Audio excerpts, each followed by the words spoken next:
Welcome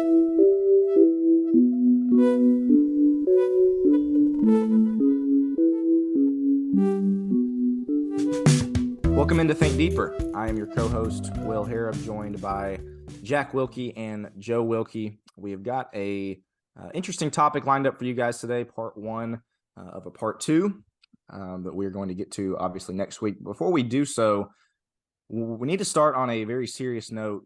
There is a behavior, there's some things that have been going on in society over the last few weeks, and there's things, we're constantly belaboring the point about how our world is kind of going down the drain. And it's just really saddening when this type of behavior is not just seen in the world, it's also seen in the church, and a lot of Christians partaking in this activity. And that is the playing of Christmas music before Thanksgiving. My man. Just something that we have to address, guys. I mean, we've let it go on far too long, and not that we need to have a big debate about it, but what is your guys' thoughts on this just horrible behavior that we're seeing from Christians all over the United States? Really? I mean, you're cutting out Thanksgiving, so it's the sin of ingratitude, and it's I would say it's worthy of disfellowship. I think so. I don't have any disagreement. Any Mariah Carey is not to be seen or heard. Yeah. Ever. Even Christmas season, true. Let's be honest. True. But I'm surprised you're rolling this out in an intro, because I think we could probably get a full run of an episode on this. That is true. Being honest. But I guess we'll have to cover it here briefly. But I do think that Jack's right. I think there's sin of ingratitude. I think there's just jumping the gun. And, lack of patience. Patience is a fruit of the Spirit. It just shows. Joe's got like a whole outline on this. Oh, yeah. There's just no. I can't stand it, man. I can't stand it. Shout out Ben Rector for having a Thanksgiving song that I think is actually a really good Thanksgiving song. We need more Thanksgiving music. So I'm just going to put that out there. If we have any Christian artists, then again, I don't listen to Christian music, so I probably wouldn't hear it anyway. But to be clear, I'm a big fan of Christmas music, not Mariah Carey's Christmas music, but I just when it starts, November 10th, and then by the time December 10th rolls around, you're already sick of it. It's just like, okay, well then I'm not enjoying it at this point anymore. So I'm a big advocate for Christmas music the day after Thanksgiving. Anything before that, it's the law of diminishing returns, right? Your Christmas tree has been up 55 days. It's not bringing you the same joy. It's just not. Right. Okay. So, yeah. That's a great point. Right. To be clear to everybody, we're very clearly kidding about all this. It's not a sin. It's not anything wrong. It's a pet peeve of ours, but I think it's great that Will brought that up. Yes. Amen. Yeah, we've got some very faithful listeners, of course, that are already bumping the Christmas music. So we will forgive you, I suppose. We'll have to tolerate it. No. So with that, guys, unless we have anything else, let's go ahead and get into today's episode. So the topic that we want to get into today is, what is God's purpose and design for sex? And this is one that, as you hear that, or as maybe as you read the podcast title, you might do a double take and think, wow, are they really discussing that? Because quite frankly, it is something that doesn't get discussed a lot. It's something that we tend to stay away from in the church quite a bit for several reasons that I'll get to here in just a second. But we firmly believe that this is one of those areas that we absolutely cannot neglect to teach on. Whether that be in the home, obviously among our families, but also whether that be in the church. This is one of those things that God designed, God clearly has a purpose for, and if we simply step back and allow the culture to kind of redefine and really do most of the teaching on sex, we can see where that's taken us. We can see the problems with it. Again, if us as the church and us as fathers in our families are not doing what we're supposed to do in order to teach what is God's purpose and design for it, if we just step back, again, the culture is going to take it and run with it. And so, again, this is one of those topics that is difficult to discuss simply because it's awkward for many people. You're not, you don't hear a lot of Bible classes on it. You certainly don't hear a lot of sermons on it just because of kind of the awkwardness of it. It's one of those taboo subjects. And so, again, our young people, I know I'm typically the one that always goes to young people, but it's because, I am the youngest one on here, so I think I have a little bit of say-so there. But I firmly believe that if our young people, once again, are getting all of their teaching on sex outside of the church and outside of their families, that's a problem. And that's something that we have to not just say, oh, well, yeah, that's a problem. That's something we have to find a solution for. And so what we want to do with today's episode is talk about that solution. That solution being teach young people and educate ourselves, if that's something we don't know about. What is God's purpose for sex? What is God's original design for sex, and how can we do a better job of teaching that? So guys, as far as this introduction goes, do you have anything else to add as far as why this is something that we typically stay away from?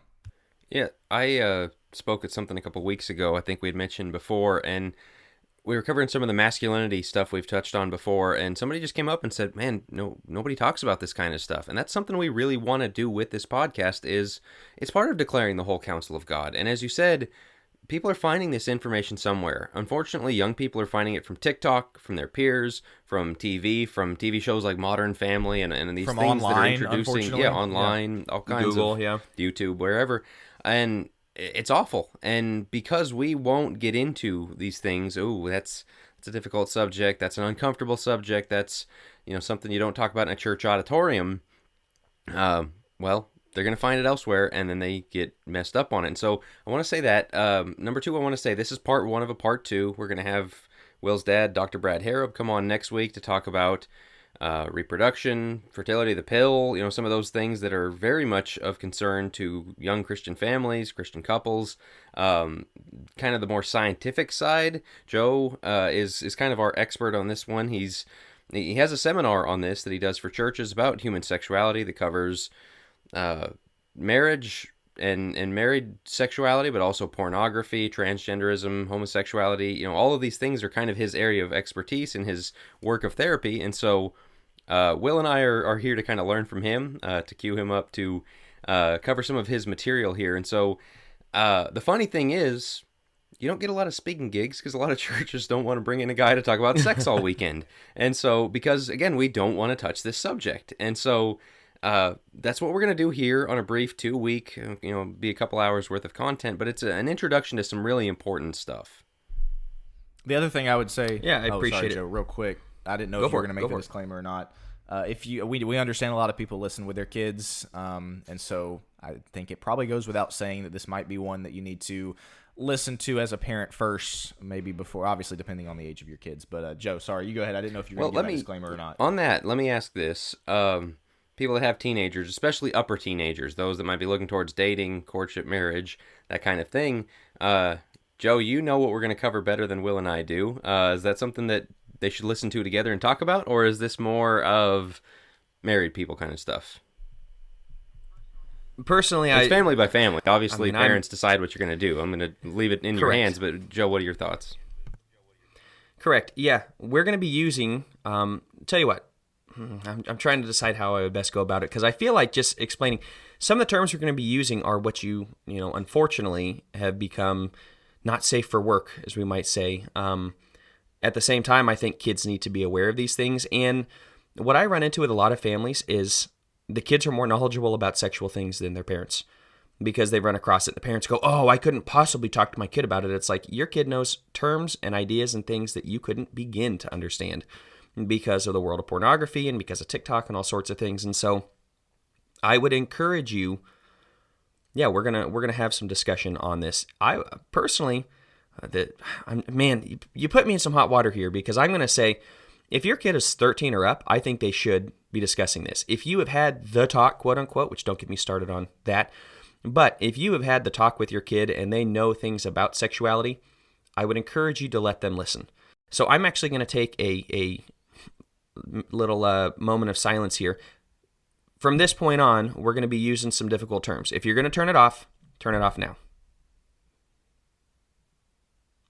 Okay, we're into it. So now that that's happened, we're going to be discussing all things pertaining to sex, sexual organs, masturbation, things like that are difficult to get into, but you, I think, need to be aware of these things. And Will, you made reference to it's good for kids to understand.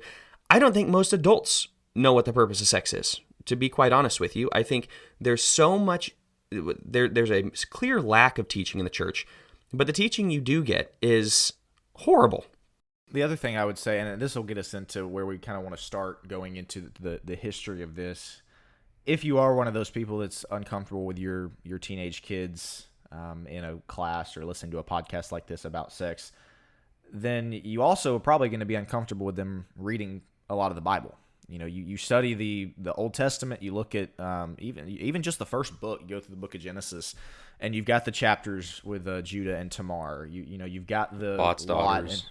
Yeah, Lot and his daughters, and a lot of things. I think I don't know if I heard this somewhere or not, but I told my parents one time, it's like, man, if the Bible was a movie, what would its rating be?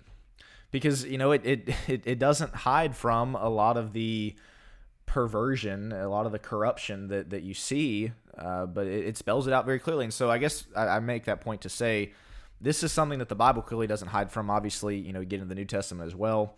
You had the prostitutes with Corinth and all the issues that Paul was addressing there. You had, again, as I mentioned, polygamy in the Old Testament, all those things. And so, again, if you're somebody who is very shy of this topic, then you might need to brush up on studying God's Word, Old Testament, New Testament as well, because it's something that gets brought up quite a bit. But guys, did you want to get into anything else with that kind of Old Testament, New Testament, the polygamy that we see, all of that, before getting into the European Americanized history of it? Throughout human history, sexuality is one of our choice ways of sinning against God. You look at Sodom and Gomorrah, the sexual perversion. It was an evil city. There were a lot of evil cities, but what made this one so over the top was, hey, these visitors that came into town, we just want to use them for our own sexual gratification. God burns it to the ground. You look at towards the end of the book of Judges with the Levite and his concubine, and it's basically a recreation of Sodom and Gomorrah when you look at it, and it's essentially showing Israel has spiraled out of control to the point where they're just as bad as the worst of the pagans. Is their sexual deviancy, their sexual desires, totally unchained. Romans 1 gets at this, and the spiral. It's always connected with when a society has drifted furthest from God is when the sexuality comes to a fever pitch, like we're seeing today. And so I skipped some of the history there. You're going to get into how we got to today through Freud and guys like that, but I think just on the biblical perspective of this, it's very much, this is what humans do the further they drift from God. The spiral of Romans 1 is, you don't acknowledge God, you don't worship God, you're not giving him the praise that he's due, and it just ends up in total degeneracy.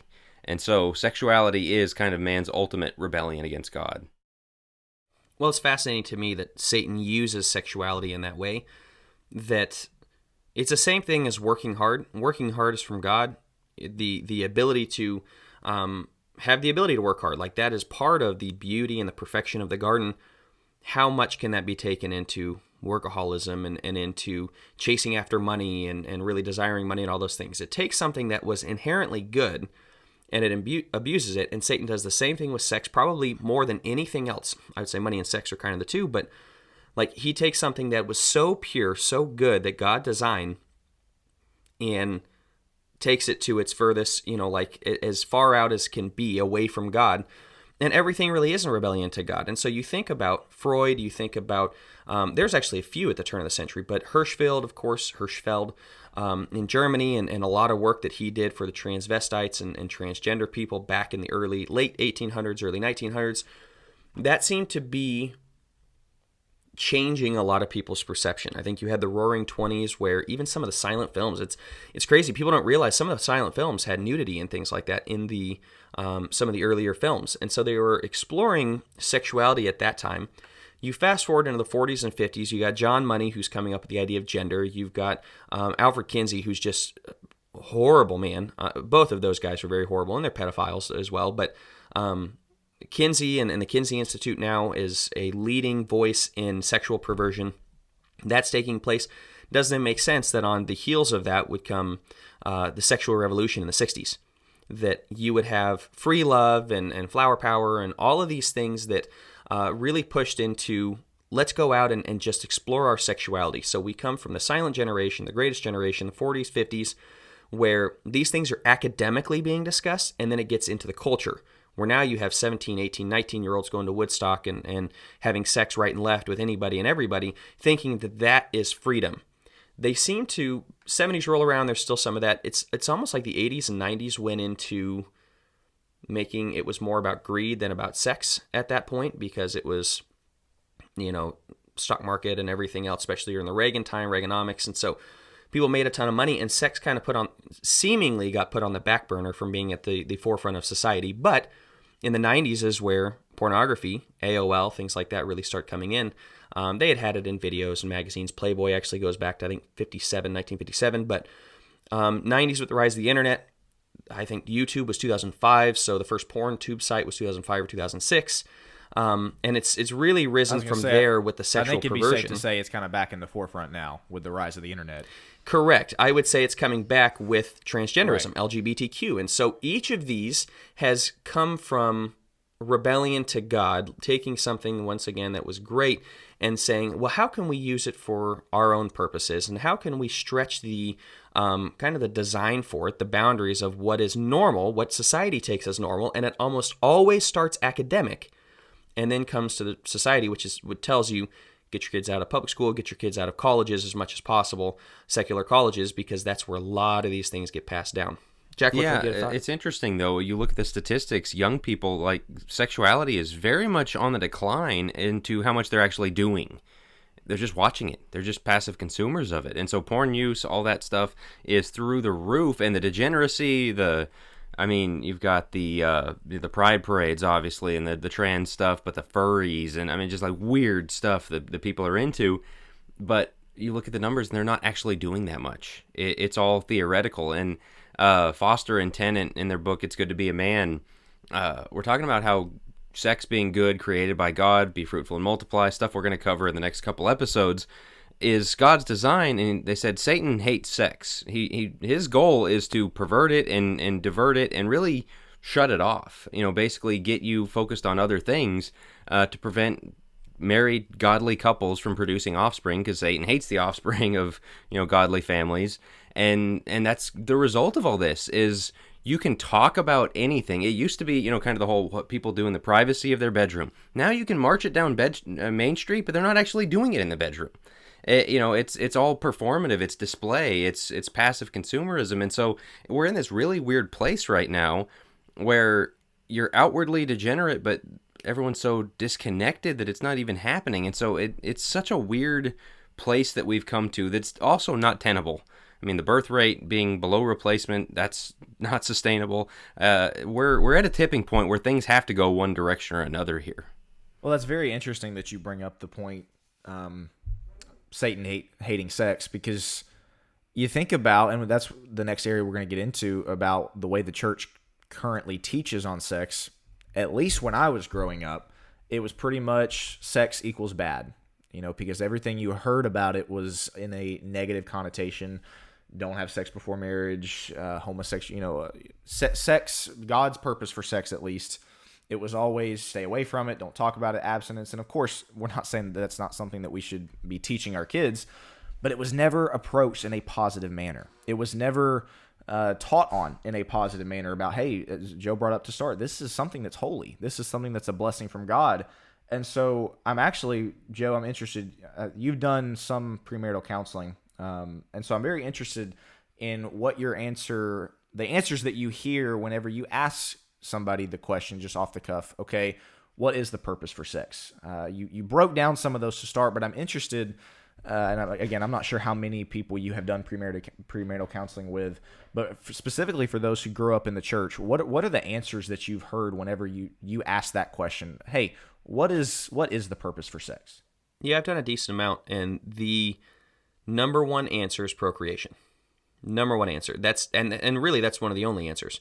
What's the purpose for sex? Procreation. Maybe they get into to satisfy the guy's needs. That's about it. And beyond that, anytime, and interestingly, when I work with those in the world, they seem to get more of the fun element. They understand there's an aspect of fun, and it's for our enjoyment. And those in the church is like, whoa, hey, we don't want to go there because that's going to open Pandora's box to get into porn and get into orgies and get into, all sorts of just crazy stuff. If we start acting like we can actually enjoy this, like that is one of the reasons it was created, was for our enjoyment. And what I always ask those in the church, I say, okay, if it's just for procreation, tell me where it mentions kids in the book of Song of Solomon. Where does it ever mention them doing that for procreation? Song of Solomon is X-rated. Now we try to come in and we try to say, well, hey, it's that's all allegorical for the church. Excuse me? He's talking about like her sexual organs, his sexual organs, the penis and the vagina in very kind of graphic ways. And it's beautiful, it's poetic, it's a it's a husband and a wife like enjoying one another and letting that satisfy you, and talking about, once again, very adult themes. Why do you think you never? I told him in Nashville School of Preaching, been fortunate enough to teach there, and they're like, "What do you want to teach in the new for this new semester?" And I threw it out there. I said, "Would you let me teach Song of Solomon?" They're like, "Go for it." So I get 13 weeks to teach on this book, and I'm pretty excited about it. But I'll be surprised if I get anybody actually showing up to that class. We'll see. Nobody wants to discuss this. I think you will, because again, nobody talks about these things. When I might have heard in my life, and I've been going since I was born. I can remember maybe one time hearing Song of Solomon preached in a sermon. We don't reference it. We don't go there. I barely even hear references to it, in sermons. Yeah, I remember as a young kid straight out of high school and preaching school, Dr. Petrillo, who we've had on the podcast, teaches through Song of Solomon, and he took a couple days because it was kind of an overview of the wisdom literature, and man, was my face red. But it's like it really does talk about that. Oh, that really does mean that. Like, it's not even in dispute, these things you're talking about. And so, but it is that, like, oh, well, we stay away from it. And there's this Gnostic tendency of, like, enjoyment, the body, the physical world is kind of bad, and there's a lot of people that have that dualism. The body's bad, the spirit's good. And so, like, let's not play too much into the body thing. It's like, God gave you a body. At the end of creation, he said, this is all very good. You can get into the Adam and Eve thing and create as the helpmeet and be fruitful and multiply and all those things there that, like, this is part of the plan. And we're not, like, borrowing something from the world. And I think that's kind of the framing of this, is right. Sex belongs to Satan in the world, and we can have one little morsel of it over here to satisfy us. And it's like, no, we have the pinnacle of it. Married sex is the pinnacle of it. All of these other things are perversions of it that don't make you as happy. And I think a lot of people think, oh, they've got all these things where they're having all kinds of fun, and we're not allowed that because the body is icky and bad and all that. And so we just get this one that we're allowed to have. No. We've got the best one. Everything they have is utterly unfulfilling. And you hear some of these rock stars talk about, they've had 500 women. And, like, in fact, I heard an interview with somebody the other day where he was kind of like, one of those pickup guys, go to the bar with different women every night. And he said after 20, 25 of them, he's like, they'd come over and we'd just talk all night and they'd go home because, like, there was no meaning in the sex anymore. Like, he was so lonely. He could have a woman come to his apartment every night of the week, and the loneliness that was there. And so, like, what they have is awful. What we have is great, and because of this Gnostic tendency we have, the body is bad, which, so I've talked about my other podcast, Who Let the Dogma Out. I've always hated those TV shows and movies where you've got to, like, watch one to get the other. It's not like that at all. But we are talking about Gnosticism this week, so check that out, because man, we as Christians hate the physical world so much, and it manifests in things like human sexuality, and I think you run into that a lot, Joe. Oh, yeah. If we had a solid sexual theology, and if we discussed Song of Solomon way more than we do, think about how much fun they have in Song of Solomon. And we are talking, like, oral sex and things that, oh, that's disgusting, we could never, like, those things take place in the Song of Solomon, and it's a beautiful thing between a husband and a wife, and it's fun. And it's good, and it's holy, and sex is intended to be enjoyed and ultimately to give glory to God and to have the highest form of intimacy on earth that we can possibly have. What an amazing gift by God. And because we don't discuss it, because we don't want to talk about it, because a little 3-letter word sends us into conniption fits. Oh, I can't just, we can't possibly use sex from the pulpit. We can't possibly discuss it because what about the kids? It's going to send them off. It's like, no, us not talking about it is causing them to end up in therapy with me 15 years later. Like, right. Major porn addicts because they didn't ever get it. Or anytime you go into the talk, it's like, well, son, and you're shaking to death and you just can't possibly figure out how you're going to tell them about the birds and the bees. And then it's like, ooh, man, we got through it in 5 minutes. And, you kind of wipe your forehead that's sweating profusely because you can't stand talking about it. Like, come on, people. Stop acting like sex is this dirty thing or just ultra awkward. Man, how in the world are we going to discuss it with our kids? It's like, I plan to discuss it with our kids as we grow. At 4 years old, they can know that marriage is between a man and a woman. No, they don't need to know about penis and vagina at 4 years old. But you know what? They're going to figure that out in time, and it's not going to be at 15. It's not going to be at 18. If I can just get my kid, kind of keep him safe from the world, no, you can't. 98.9% or 98.7%, and I would really say it's 100%, are going to run across porn before they're 18, of all kids. So, well, that's part of my Gnostic thing as well, is it's denial of nature. Right. A kid starts hitting a sex drive at 12 or 13 years old. Right. And guess what? Their brain has the curiosity, and they have the resources at their disposal. Right. I mean, if they don't have the internet, they can get a dictionary. I mean, like, literally start looking up, what does this word mean? What is this word? And so you've got that, and you get to the Song of Solomon thing again. They're describing each other's bodies, and it's really hilarious sometimes. Like, oh, your hair is like a flock of goats. Your neck is like a castle's tower. And you're like, Solomon, your game needs work, man. Exactly. That's a goofy-looking woman, man. Like, right. But she's gorgeous, and she's doing the same to him. Man, you're one good-looking dude. And we deny that. We had our episode on health and kind of taking care of yourself, and like, that's looked at as a bad thing in the church, is kind of the physical, the outward thing. And again, this is all denial of reality, because a young 13-year-old boy is going to look at a girl with, nice hair, dressed nicely for church or whatever, and go, wow. And what do we make him feel bad about that? And a girl is going to look and go, man, that guy, he's a good-looking guy. And we like downplay those things, like these don't matter, these don't factor in. It's reality, and the world goes, yeah, no, that does matter, and kids go, well, yeah, it does. And so they stop listening to us because we won't talk about it. Right, and we hope that, as they're kind of getting into their burgeoning sex drive, and at 12, 13 years old, they're really starting to understand these things, and things start to feel good and whatnot. We think if we can just keep them from it, if we can just keep them from their friend's house, if we can just keep them from the internet. Speak for a second about your donut theology. Sure. Real quick, though, I love this analogy. The ironic thing, Joe, about that is, we'll keep them from it. Then what do we do with them at 18? Yeah. Send them off for 4 years, right? Or, in high school, they're away from us for 11 hours a day, 12 hours a day. And again, this is not to delve into that range of things, but we're so backward with the way that we parent, with the way that we approach this. It is almost let's keep them as far away from it as we can, but then dump them headfirst into the proms and the party culture, that kind of thing. And so dating culture. Exactly. Let's just send them by themselves for 6 hours. Yeah, that's a great idea. And so this is really a call to parents to wake up, essentially, about the fact that, like you said, your 10-year-old is already, number one, probably knows these things already, but number two, if they don't, very curious about these things, and with the access that they have, they're going to find out one way or another. You better make sure that they find out from you as their parents, rather than their peers at school, rather than a YouTube video, or et cetera. But you had a thought, so go ahead. No, I was going to add on to that. They get into marriage. It's bad. We avoid it. We don't want to talk about it. We get into marriage. Have a happy sex life. Like, are you kidding me? You haven't ever talked once about it in a positive way, but as soon as I get married in that little 15-minute Church of Christ ceremony, I'm supposed to go from this is the worst thing in the world to this is the best thing in the world, and somehow I'm going to have a healthy sex life.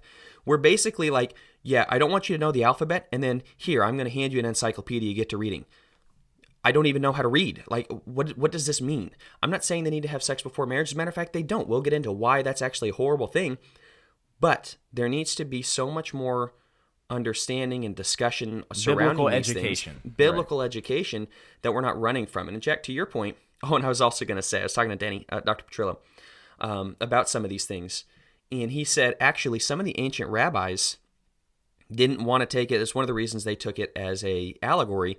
They got really squirrely about discussing sex as well. He said, that's not just an American or a recent thing. He said, this goes back quite a bit in history, a long time ago. Even they had a really difficult time interpreting as highly sexual book. And so he said, yeah, don't think it's just our culture. Like, this goes way back. But to that point, thinking about our culture and the way that it is, one of the reasons we have a tough time discussing it with our kids, I think, and then I'll get to the donut theology, Jack, but one of the reasons I think we have a tough time discussing with our kids is your sex life good with your spouse? You can be in your 40s, 50s, or whatever, and there's so much wrong with most people's sex life, and this is what I get into. If the guy's addicted to pornography, that's so common. The guy's addicted to pornography, and he's getting it from this harem, this online harem. She is just incredibly burnt about it. Either she doesn't know and the guy's living in, kind of a double life, or she does know and she kind of hates him for it. And, well, fine, you're just getting it elsewhere. So I'm going to withhold and until you stop the porn. Well, the more she withholds, the more he wants to go into porn, and not because of the sex drive actually, but because he feels worthless and rejectable because he's being rejected. Or the other side is the woman thinks, I need to be ultra sexy, I need to buy all the lingerie in the world, I need to make sure that he desires me more than the porn. That's also missing the point. Porn is not about her, the girl online being better looking than your wife. It's about an emotional disorder. And so we have all of these issues in the marriage, and then we think we're going to be able to give our kids a proper understanding of sex. We don't have it ourselves in our 40s. So how in the world am I going to talk to my 15-year-old or whatever about what healthy sex looks like when I haven't ever seen that in my life? How am I going to talk about how enjoyable sex is when it's pulling teeth to get my wife in the, to even have sex with the lights on? We have to have it with the lights off because of her body image issue. Like, there's so many issues that are wrapped into this. It's the guy who's divorced giving marriage advice, right? Saying, hey, this is how you stay married when he's divorced twice. Right. That's what. Like, how are you going to tell your kids what healthy sex looks like when you've never had that in your life? And the thing is, in a proper marriage with a healthy sex life, it is literally one of the greatest things to pull a husband and wife closer to God, closer to one another, and you don't have to talk about it with your kids. Your kids will know how much you're in love with one another. Your kids will see what that looks like. We think kids don't pick up on this stuff. They absolutely do. They absolutely pick up on the emotional undertones of the home, and I don't have to know what my parents' sex life was like. I could tell you the emotional undertones of the home and what's taking place in the bedroom. Maybe not on the sexual end, but certainly on the emotional end, and those two things are inextricably linked. Going back there's to all your those point, jokes, about like, oh, we get married and that's the end of your sex life, and because that the world has those, because it's, oh, you go out there, sow your wild oats, you get to do all this stuff, and then you get married and it ends. But as Christians, that really can be a thing. I think of couples who 3-4 times a year kind of thing, because like you said, the guy's getting it elsewhere, and she's withholding for power or whatever. I mean, like, all these bad things that come out of it, like, that is something, and that's one of the reasons why to do this podcast is, if you're a married Christian and that is anywhere near your sex life where it's once every month or two, once every, like, basically you're not doing it at all together, that's a problem. And it's also kind of like the check engine light of, like, that says a lot. Like you're saying, it's going to manifest in so many other ways. If not that you need to be doing it every day, that's not the point we're getting at here, but if it is that really that it doesn't exist, that it's very a small part of your relationship, that says a lot about the rest of your relationship. I love that analogy of the check engine light, because we could, well, the light's on. So what if I just smash the dashboard until the light turns off? You still have the problem, right? Sex is not the problem. Sex is the check engine light. It's the light itself that says, hey, we got a problem in the marriage. I never look at sex as the issue. As a matter of fact, I in my therapy, sex is the last thing we discuss. A lot of people want to, if we can fix the sex life, everything else will work out. Wrong. What that tells me is you're spiritually, emotionally, intellectually not intimate and not connected to one another. Sex is the pinnacle of intimacy. It is the, once you are spiritually intimate, and you guys know each other's sins, and you talk about it, and you're praying with one another, and you're doing Bible study together, and you're really invested in their spirituality. When you're really invested in their emotions, and you take time at the end of the day to talk through the day and what happened and what's going on, and you care for one another, you validate the emotions. When you are just really good friends and you're living life and you share goals and dreams together, and it doesn't have to always be the same, but you're on the same team as friends, right? We're a team in this, and that intellectual intimacy, and we're talking about the things that matter to us. Guess what is going to be amazing? Your sex life. Because the physical, it's the top of that pyramid. The great sex will arise out of those things. So when the sex is bad, and we hardly ever have it.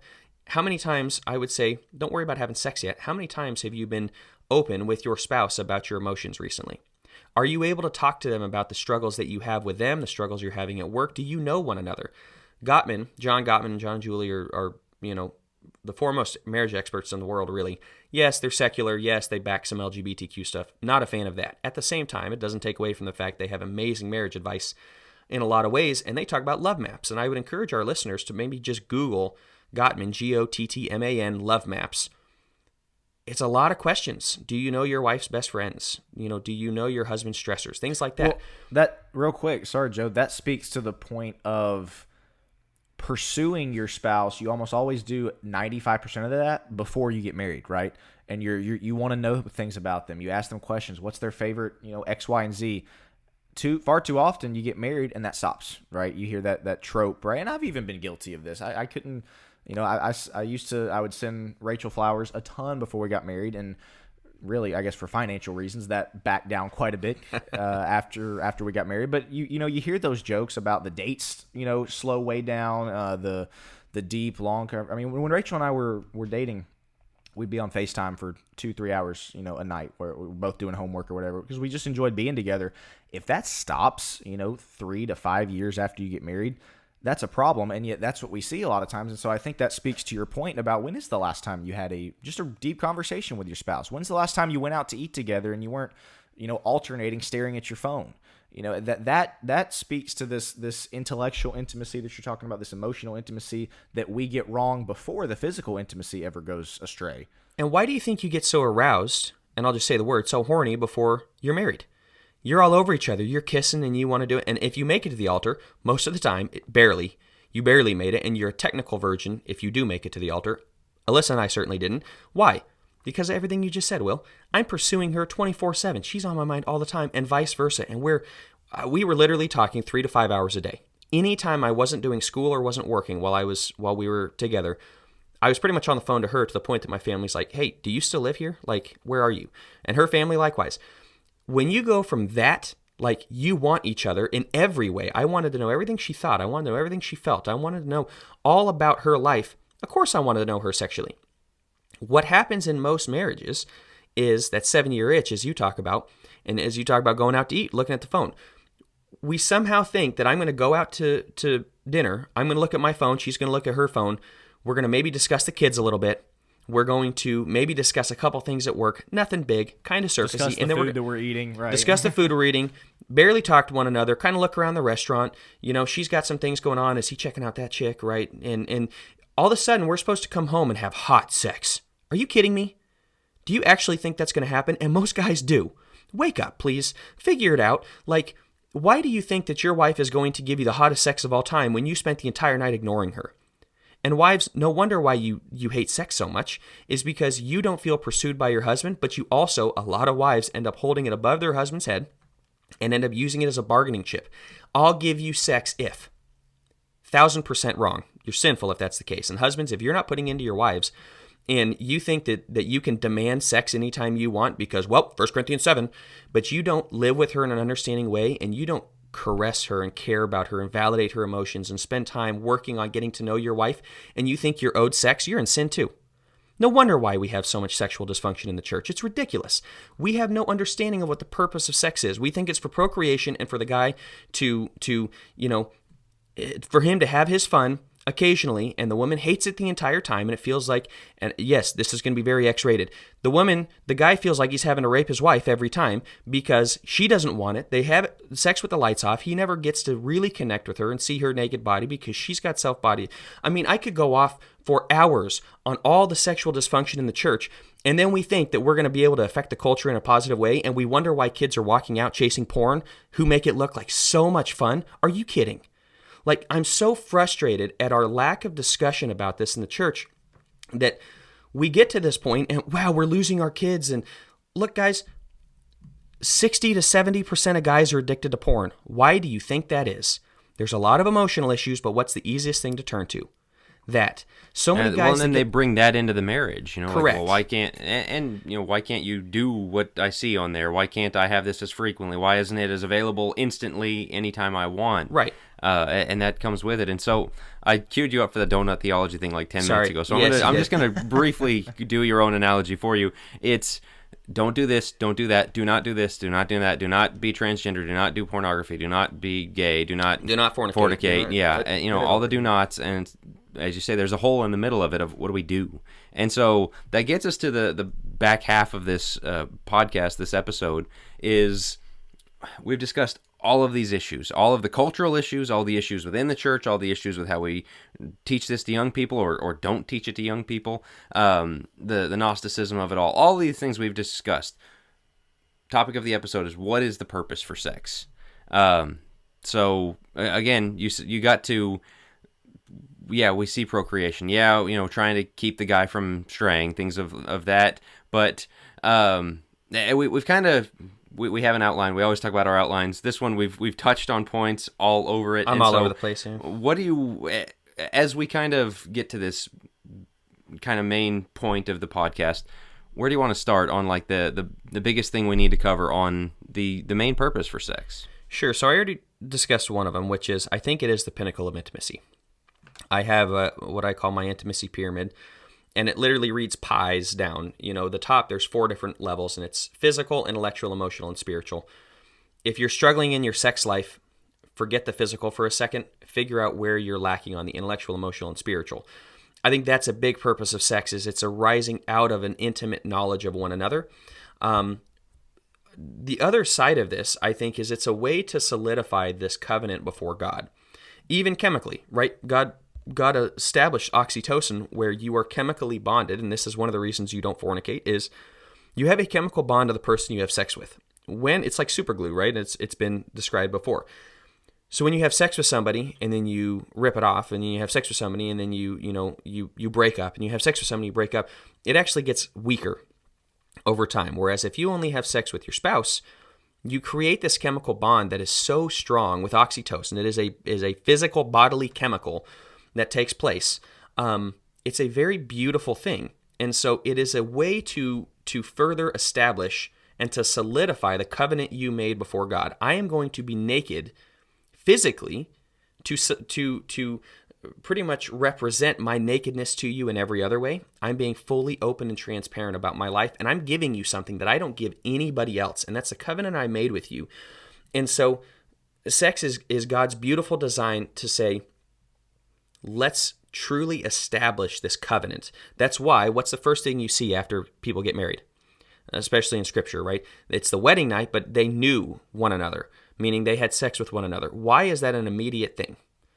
Because I think it's a way of worship toward God, personally. I think a husband and wife doing it and, like having so much joy and pleasure in one another is a way to glorify God for this amazing gift and to solidify that covenant we made. Well, you think about the second command that God gave after, he told Adam to, not eat of the tree. Eve came on the scene, and then be fruitful and multiply comes out in Genesis 1, but you can imagine he probably didn't give that command before Eve was created to Adam. But, whether it's first or second, whatever, is one of the first 2 commands, be fruitful and multiply. So basically, one of the first 2 commands God gives is centered around this idea of sexual pleasure within a marriage. At the foundation, at the beginning of time, is one of the first things God establishes is, husband, wife, joined together, knowing each other in the way that you're speaking of. And again, it's such a foundational principle, and which again just speaks to the idiocy of why we ignore it so much. But sorry to cut you off. No, you're good. I think this may be from Julie Slattery, but and definitely based on her work. And Christopher Yuan is another one. They got some great things. But they said sexuality is a holy metaphor of a God who invites us into covenant with himself. God created us as sexual beings so that we might unlock the mystery of knowing an invisible God. Your sexuality tells the story of God's intention to draw you into his covenant love, the celebration of intimacy with him, and the devastation of betraying him. And I thought that was really good because it goes to meet our greatest spiritual needs, which is intimate knowing, passionate love, and fidelity, right? And that also, dropping a few things here, this is another Julie Slattery thing in one of her books. She talks about what sex represents to us, and she says it represents 4 things: faithfulness, intimate knowing, sacrificial giving, and passionate celebration. Once again, faithfulness, intimate knowing, sacrificial giving, passionate celebration. Those things are inherent in a healthy, vibrant sex life that ultimately, sex is to push us back toward God, back toward his covenant love, and I think sex is one of the greatest ways to bring heaven onto earth, in my opinion. Sex between a husband and a wife and that intimate knowing, you see the intimate knowing between God, the Godhead. We get really weird about it and we go, that seems kind of weird what they're having sex. No, we take sex, the dirty part of sex, and when we talk about it in a heavenly way or we talk about it in a spiritual way, we try to bring the dirtiness there. There's nothing dirty about it. Sex was God's way to represent what he had with the Godhead. Perfect, intimate knowing and knowledge. and nakedness where they knew one another, and there was, again, that sacrificial giving and that kind of hierarchy approach. And we see this in sex, even down to the sexual organs of the man having the penis that is intended to thrust and being more of a dominant thing, and the woman receiving, right? That is built into God's design for sex. It's a beautiful thing that we have forgotten about because we allowed the world to really mess up our thinking on that. I want to focus on that last part of the quote because your sexuality tells the story of God's intention to draw you into his covenant love, the celebration of intimacy with him, and the devastation of betraying him. Where does it tie in, all the analogies you see in the Old Testament about Israel basically committing adultery on God, or, you see the divorce analogy or the betrayal. Does that tie in here, with that? I just focused on that last line, the devastation of betraying him, similar to cheating on your spouse. That's what Israel did with pagan gods. Right. They betrayed that covenant relationship with God by worshiping pagan gods. Does that play into it? Absolutely. God desired to have a perfectly intimate relationship with them. And we get weird about, a sexual relationship. No, that was the pinnacle of that, like in the physical realm. But God desired to know his bride, Israel, the way he desires to know the church, right? Christ's bride. There is the sacrificing, the Christ giving himself up, Ephesians 5, right? And the roles that are inherent in a marriage relationship. But yeah, the betrayal. Think about the betrayal for God of, I have loved you, I have given you everything. And Hosea is the choosing perfect to worship, right? Right. Hosea is the perfect example of this, of what you're talking about. Hosea takes a prostitute as a wife who continually betrays and cheats on him sexually with other men, potentially bringing in STDs. We don't know. Certainly having other kids. Devastating to Hosea. And that's God saying, hey, this is what you're doing to me. So once again, the correlation between the sexual and the spiritual cannot be separated. Sex is our thing. It is God's thing, and don't let the world take that away from us. God uses it for his own way to say, this is the way I desire to know you. For you to be naked with me in every single way and let me know you in that way. And once again, not in the sexual way, that's between a husband and a wife, but it is to mirror our relationship with God. And I think heaven is going to be all about perfect, intimate knowing one another. We don't need sex in heaven. We know there's not sex. We know there's not, we don't know about sex. We know there's not marriage in heaven, so we assume there's no sex in heaven. We don't need it. We will be fully known. But this is the best way on earth to represent what I think heaven is going to be all about, which is that perfect knowing, the perfect knowledge, and the celebrating. With Adam and Eve, they become one flesh, right? Right. And that we're going to be one with him. We'll be one with each other. That oneness, that it is a completeness, is things coming together to make a whole. And so, the question of will sex be in heaven? As you said, it's not needed because the oneness is something you'll share with everybody. I think Lewis has written on this of you're going to be closer to everybody in heaven than you were anybody on earth, even your spouse, just because all of the barriers between us have been stripped away. We are all one in Christ, all one in him, one with him. And so it is just that connection, the depth of connection that comes out of this, that sex is a representation of here on earth. And so that's why it's so important to a marriage, and why marriages that neglect this, or marriages that act like it's secondary or whatever it is, or men that, marriages that look like, well, it's just a man getting his pleasure in. That's the only reason for it. You're missing the beauty of one of God's greatest gifts he has given us on earth. Truly, one of the greatest gifts. And because we don't want to discuss it, because we get all awkward and squirrely about it, we miss this. Please, to the listeners, I'm asking you, please don't miss this. And if you're married, pursue a vibrant and healthy and celebratory sex life with your spouse, because that is one of God's greatest gifts to help us understand him. Well, and a proper understanding of what you just laid out, Joe, is how you can also then have a better understanding of what makes adultery so bad, of what makes, looking at pornography so bad. It's not something that is just, God said don't do it, so we don't do it. It's look at what God has blessed us with sex, and look at the illusions and everything that you see that correlates together. That's when you understand those things, is when you can understand, that's why, a husband choosing to cheapen sex, or a husband choosing to just simply do it for his own enjoyment by looking at pornography, is such a bad thing. It's not just bad because God said don't do it. Same thing with adultery. The world views obviously pornography use, but also even adultery in such a cavalier light. In a, well, people do it, and you see these television shows where you're kind of rooting for it, right? The spouse is just not a great person, and there's this hot young chick or whatever, and so you're rooting for it to happen. You see that all the time in television shows, hopefully that none of our listeners watch. But it's something that the world treats in such a cavalier manner, and it's like, do you understand the gravity of what it means to, again, with Israel cheating on God and going to those pagan gods, with you cheating on your spouse, again, the pornography thing that I already addressed just a second ago. No wonder why our kids don't view it in the way that we think that they should view it, because they don't view sex itself, just as we started with, in the way that they should. But it's only when you lay it out in this fashion that this is what we really need to be teaching kids, because then they'll have the proper understanding.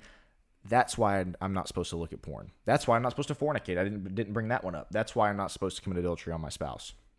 Right. I'm going to transition you to one of the other things I think we need to talk about is real fast. Before we get there, I wanted to touch on... We've run out of time here. Yes, I know, but I wanted to discuss the fornication really fast, because that is a difficult one for people, because they go, what's the problem with it? Like, sex is... And especially if I'm committed to my future spouse. Hey, we're already engaged. I know I'm going to get married to them, so we start kind of slipping on some of these things. I wanted to briefly mention, the reason fornication is so bad is because the covenant has not actually been established. You can't fully give yourself, or be fully naked, quote unquote, with a person that you have not given yourself over to in a covenant relationship in the eyes of God. They might leave you tomorrow, so the sex is not going to be near as good. And so you are putting skipping a step. Would that be right? And you're putting into a bank account that has no bottom. It's going right through, because there's nothing that's capturing that covenant relationship, pushing you toward God. First off, you're in sin, so of course you're not pushing toward God. You're pushing away from Him, and you're pursuing your physical gratification without there being any spiritual and emotional implications.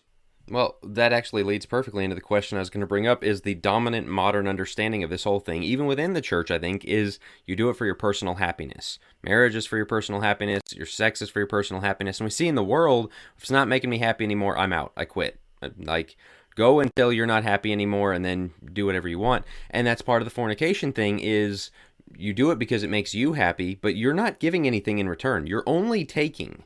And that's why it's such an issue, is you haven't put any commitment on the line. You haven't, signed your life into a balance with this person where you're linked for life. You're just taking because it feels good for me. And you can make it out to be it's about both of us. It's really not, because you haven't given anything in that. You're just getting the good feeling. And so let's get to this mutual happiness thing. Why? Obviously, both people in a marriage, you ideally, both people are happy. Both people are happy with their sex life. But when we start with that being the purpose, why is that a problem? Why is that not biblical? To have both, to pursue your individual happiness? To make, you're saying? Yeah. Just that we do it for our happiness, and we find happiness in each other.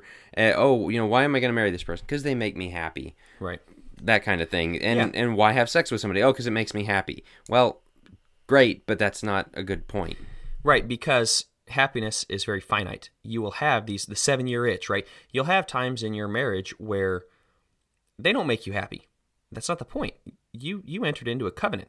You decided, but in the eyes of God, before God, that you would commit your life to this person. This is why divorce is so abhorrent to God, is it rips away everything that God has decided or has established in a marriage, and it's cheapening it. It's the same thing as breaking up in dating culture. Like, it cheapens the relationship, and happiness will be finite. Now, it will come and go. There'll be times where you're happier than ever, and the sex is great and everything else, but what do you do when your spouse fails to make you happy? When she's had a really difficult day and sex is just not where she's at. Or the guy's had a difficult day and she's dolled herself up and everything is great and she thinks this is going to happen. The guy goes, I got a report due tomorrow. My mind is not on that. And they start thinking that, well, hold on a second. I was trying to make you happy and apparently I'm not good enough. And so we start getting into happiness goes out the window. And when you're only pursuing happiness and you're not really pursuing the covenant love, which is happy or not, I have chosen to love this person fully, Sex, I think, is one of the first things to go because we only view it as a way to be happy. And so then we start viewing it as a bargaining chip and either using it as this is the only way I can make them happy, or I'm going to take that away from them because they're not making me happy. And it ruins the idea of sex and marriage. And I think that, and I don't know, Jack, if that's where you're going with it, but that's kind of where my mind went when you asked that question. Yeah, because that leads to another thing. You've kind of gotten, you hinted at it a little bit, but there's very much this pervasive idea that sex is for the man. That the woman, it's a duty she's performing for him, but it's always going to be more his thing than her thing. Some women, they're like kind of grossed out by it, and there's very much a thing of like the man's sex drive might say, man, every 3-4 days I'm kind of in the mood needing something, and she's like, I could do it once or twice a month. And so then she's like, well, I don't need to be forced to do any more than that. And of course he doesn't want to force her to, as you said earlier, feels like raping her. And so when you run into that kind of issue, well, it doesn't make me happy to do it any more often than once every 2 or 3 weeks. And so basically, deal with it, dude. Sorry. Right. That kind of thing comes up. And again, that whole, well, the woman's drive, this doesn't make her happy. And so you've got to kind of deal with that. What do you deal with an issue like that? What do you do with, if a couple comes to you with an issue like that? I was just going to add in before you answer, Joe, what's so interesting about the fact that is a lot of the kind of the mainstream view on it. You look at 1 Corinthians 7, which is one of the central places in the New Testament that talks about marriage. Paul deals with it in a very dual type of way, right? The husband and the wife. Let the 1 Corinthians 7 verse 3, let the husband render to his wife the affection due her, and likewise also the wife to her husband. It goes back and forth. It goes 2 ways. The wife does not have authority over her own body, but the husband does. And likewise, the husband does not have authority over his own body, but the wife does. Do not deprive one another. He's not commanding the wife, hey, don't deprive your husband, because he's the only one that wants it. No, it's both ways. It's the husband, the wife rendering the affection due to each other, the giving of their bodies to the other. That's something that's biblical, is that it goes both ways. It is not, Jack, as you spoke to, it's just for the guy and just for his enjoyment, and the wife just kind of has to put up with it. And it's right there. It's plain in Scripture. But sorry to interrupt, Joe. You can go ahead and answer Jack's question. No, you're good. I will say a quick note on the 1 Corinthians 7. That's not intended to be a stick to beat the other one upside the head. But at the same time, there is a very real aspect to a lot of wives. And I think this can happen with husbands as well. I know of cases where the opposite is true, actually, where the husband deprives the wife, especially if there's pornography involved, but that's not even always the case. Sometimes the guy just doesn't want it. There is a deprivation of one another, and at some point you are in sin. What I would say in those situations where a wife doesn't want it, you need to understand why you don't really like it. There may have been sexual trauma in the past, and it's a very traumatizing thing every time you go into the bedroom. There may be some serious body image issues. Satan uses that big time. Ever since by the time a girl turns, 10, 11, 12, she is put into a hypersexualized culture where she needs to look like Barbie. Then you get into the marriage, maybe she gains a few pounds, they both gain a few pounds, and her self-esteem just goes through the floor, and her body image issues, skyrocket. And I just don't think I look good. And it's like, don't deprive your husband of loving on you and thinking that you're sexy just because you don't look like the Instagram model that you happen to see. You're not Kim Kardashian. Nobody cares. Let your husband love you. At the same time, we're all really touchy on this, very difficult subject to talk about with one another, because if the husband does say, hey, I really like when you wear this, or when you wear a little more makeup or whatever else, it's like, that sends her into a spiral of, he must not love me, he doesn't think I'm enough. And then she can easily withhold sex, and we think the guy runs to porn to get his sexual needs met. That's not true. The guy runs to porn because he feels worthy of rejection, because he thinks my wife doesn't love me, and most of the time it connects to a past trauma of his own, of the way that I really want to be loved is less sexual. It's actually more of an emotional connection that he wants to have with his wife that is played out through sex. And when she deprives him of that, he is both emotionally and physically cut off from her, and so he runs elsewhere. So we need to understand our motivations for why we want sex in the first place. The guy who wants sex every day, I don't think that's healthy, actually. I think that shows that you are not getting your needs met. And you could say, well, duh, yeah, my wife doesn't give it. No, I'm saying your emotional needs. You shouldn't need sex every day. It's like the kid who looks, and this was me. I mean, man, you could have masturbated 5 times a day before you get married, and then when you get into a healthy sex life, all of a sudden, I don't need sex 5 times a day. Well, what happened? My sexual drives changed based on my intimacy, my emotional intimacy being fulfilled. So husbands, talk to your wives. If she doesn't want sex, don't force her into it. Say, we need to talk about this. What is it that turns you off about sex? Is there a way that I can help?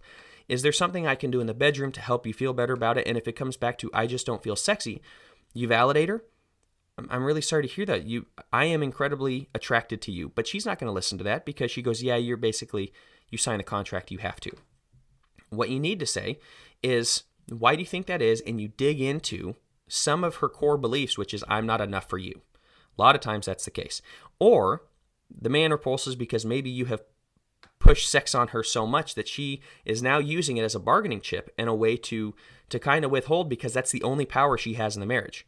It's her only sense of leverage. She knows you want something and you don't give her the time of day in any other way, so she'll withhold. Have these open conversations with one another and get to the bottom of why she doesn't like it. Vice versa, if the guy isn't. Maybe there is an undisclosed porn problem, and maybe not. Don't just jump to that conclusion. That's not always the case.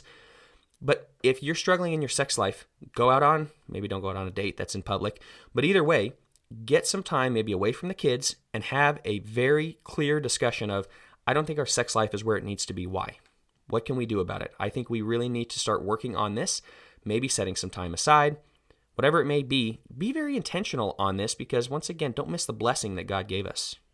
Okay, just hypothetical, let's say, because this is, a conversation I had a while back with somebody, was it's just by all appearances just low energy, just not high on her priority list. High on his priority list, not on hers.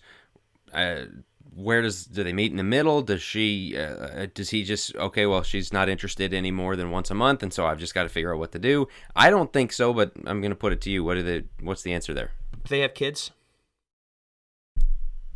I'm not going to give specifics. Okay. Yes. Most of the time, a woman will put into her kids, and then at the end of the day be like, I'm so tired, I've been given to the kids. You're wrong. You chose your husband. You chose your husband first. He comes first. Look, your kids will be out of the house one day. You'll still have your husband. Are you putting into your marriage? The woman is wrong if she never saves energy for her husband because she's putting into the kids. And what that tells me is her identity is either in being a good mom, or they have some serious issues in the marriage where she's actually running away from it subconsciously. She is putting so much energy out in other ways. You're telling me she has no energy? Are the kids dying because she can't figure out how to get up and get them PB&J? No. So you got enough energy for them. Guess what? You should have enough energy for this. So this constantly, perpetually, I'm tired. Okay, we're either going to go to a doctor and figure this out, figure out why you're always tired. It's a mental thing, and there's low underlying depression that needs to be dealt with. Or you have a serious phobia of sex, and you are purposely, and I would say subconsciously, but you are subconsciously sabotaging your sex life and your husband's life by not prioritizing him in general, not just sex. You're not prioritizing him. And you're wrong for that. So that's my opinion is... Okay, all of that is great. You're not answering the question that I'm trying to get at here. If the drives don't align, at the basis, if the drives don't align, what happens? I think the guy needs to come down and the woman needs to come up and get closer, trying to meet closer in the middle. And the way you do this is by understanding, what does she really need? Maybe she just needs more conversation, and he starts kind of dating his wife again. And loving her and putting into her where he's getting emotional needs met, where no, it's not always physical. I think your physical drive actually goes down the more emotional your needs are. This is why I believe in the physical intimacy, or being the pinnacle of intimacy, is you will desire sex most, and the sex will be the best when the other things are taken care of. You're flipping the pyramid upside down if you're trying to get your sexual needs met before everything else. So what I would tell the guy on the different drives, what I would tell the guy is start pursuing your wife and meeting her needs emotionally, trying to get your needs met emotionally. And what I would tell the woman is, as he meets emotionally, don't pull away and make it more difficult for him. Meet him in that and see what happens.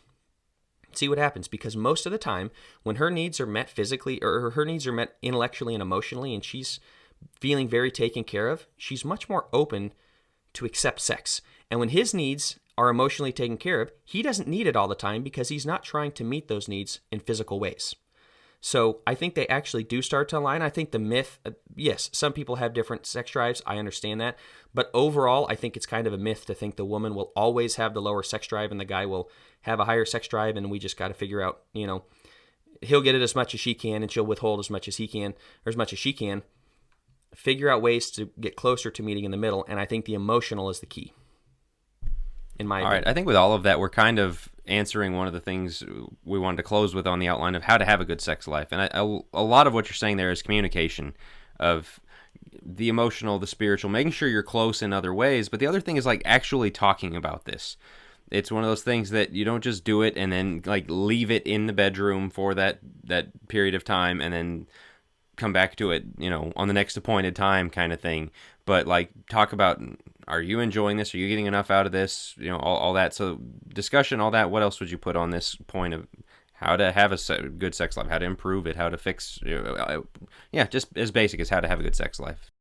Look up Gottman Love Maps. Look up the 5 love languages. Those will change. I think I've talked about it before. The 5 love languages will change, but it will give you an understanding of what your spouse needs right now in order to help them feel loved. You want to pursue them as much as possible. So get back to dating your spouse again. I understand you got kids. I understand you're working. There's, everybody's tired. Maybe you're homeschooling. Maybe you're doing whatever else, and it's exhausting. I get it. But you know what? Somehow you figure out how to make time despite all the things you had going on while you were dating. You made it work. Get back to that. Have somebody watch the kids while you say, I need to go out on a date. Some people look at it as a source of pride of, I haven't been on a date in, 5 years or whatever it is. Some people look at it and it's very sad. Like, I haven't been on a date in 5 years with my wife. We haven't had time. To either one, prioritize that. Prioritize it. Make it something where you just get time to talk and you're putting more into the relationship. Jack, you're spot on. Talk about it. Is it awkward to say it? I don't want to trigger them. I don't want to trigger their sense of worthlessness. My wife is really struggling with that. This is going to sound like horrible husband advice because this gets a lot of guys in the hot water in the doghouse, quote unquote. Everybody knows how I feel about the doghouse. If your wife is perpetually feeling less than with her weight, talk to her about it and figure out how you can help her. You can go on a diet with her. You can go to the gym with her. You can push her in those ways. If she's going to constantly complain of, I don't feel good enough, figure out a way, and this is the fix-it fox, you have to validate first. You have to be there emotionally first. But when you've done that and she feels that you care about her, then you say, how can I help you in this? I know you mentioned this a lot. What can I do to help? Can we do something together, right? Make it a team-building effort to work with one another on this and be a team. The more you're a team in this, the more you'll be a team in the bedroom with sex. So, I push communication more than anything about all things, especially throughout the week, and setting aside. The other piece of advice I'll give real quick, and then I'll kick to you, Will. I'm not a huge fan of this, but I think it can help. Set aside either a day of the week or a time. Look ahead on the calendar and say, you know what, Thursday night, I have off work. We can maybe give the kids to somebody. Maybe we can, or they can go sleep at somebody else's house, or we can put them down early. We're going to plan for Thursday night to be the night. And maybe we're going to buy there's the adventure challenge workbook or whatever it is that gives you some ideas for how to kind of spice up the bedroom. And it's, from what I am aware, from my understanding of it, it's not super raunchy or anything like super worldly. It's like just having fun in the bedroom with one another. If you need to buy one of those, great. Buy a book that's going to help you understand. The Celebration of Sex by Rosnow. Great book. I think you actually may be a Christian. It's in the Christian realm. That's a great one that gives you different sexual positions, things like that, to just have fun in the bedroom. Enjoy sex. God intended for it to be enjoyed. Set aside some time if you have to. I think that's a great way to wrap. Don't let Satan win with awkwardness. Don't let the awkwardness win out, and so that you don't talk about it. This, of course, applies to the husband and the wife together. This applies for ministers. If you're a minister listening, and this is just one of those things that you've stayed away from, maybe you're somebody who teaches classes regularly, and this is as we started the episode with, this is something we have to start talking about. This is something we have to start communicating to each other about. Obviously, again, applies to a husband and wife, but it applies within the church. It applies parents to kids. So I want to thank Joe. We told him at the start of this episode that we were going to defer to him, that he did not need to worry about being a mic hog, because this is something that he has a lot of knowledge about, a lot of wisdom, a lot of experience dealing with people that struggle with this. So I want to thank him for all of his comments, all the things that, again, hopefully this is an episode that has been helpful. Hopefully this has been a wake-up call if there are those who maybe this is a struggle for them. Maybe this is something that, again, is difficult between you and your spouse, or maybe it's just something you don't like to talk about. And so we hope that this opens the door for that at the very minimum, at the very least. And again, as Jack brought up to start, stay tuned for next week. We're going to somewhat stay on this topic. Obviously, we're going to delve into a different direction. We're going to have my dad on for his premiere episode. He's not been on an episode with us yet, and we're almost a year into this, at least consistently. So be on the lookout for that. That will drop next week. But guys, you have anything else to add before we wrap up this episode? Briefly, I will say I've painted with a broad brush in some of these areas. I'm very aware there are difficult circumstances for each marriage. Trust me, I'm very aware of that. Every client is different. Every person I work with and talk to is different. So you may have a different way or a different experience or whatever else. I think I set up, Jack, I think you set one up for me, joe@focuspress.org. Email me. You got some questions about this, you got disagreements, you got whatever it may be, email me, joe@focuspress.org. I'd be happy to talk more with you about any of these things. If you do need some advice, you need some help, whatever that looks like, let me know. And I'd be willing to, super happy to help if that's something that you need. But as always, drop us a comment, leave us a like, whatever it is. We'd love to hear from you, especially on this episode. We realize this is a difficult episode. We thank you. If you made it this far, thanks for sticking with us. Anything else, fellas? All right, with that, we're going to wrap up. Thanks for listening.